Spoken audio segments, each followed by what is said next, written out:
so that's been a very busy committee too, which we can talk about in a little bit if you like. But it's always been a focus of what we need to do to make sure we're growing Michigan's economy, creating especially middle-class jobs, scaling up so that it's that we're creating jobs that everybody has access to and opportunity for.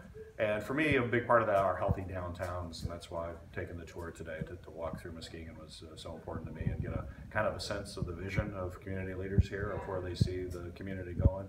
And then that helps me figure out ways that we might be able to be helpful and bring federal government resources into Muskegon.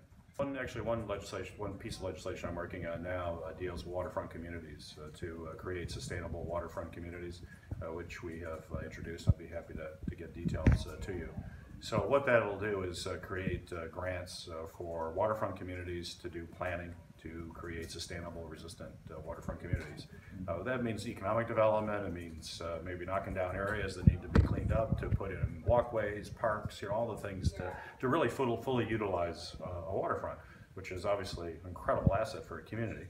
Especially older communities tend to look at waterfronts a lot differently. In years gone by, it wasn't the place where people would walk in a park and have recreational opportunities and have restaurants, and so we want to transform and help particularly older cities that have infrastructure that needs to be repurposed, I guess would be the word. Is there a bipartisan nature to this? Is there Republican interest in doing I think there is. We don't have it on the bill right now. So right now it is Democratic.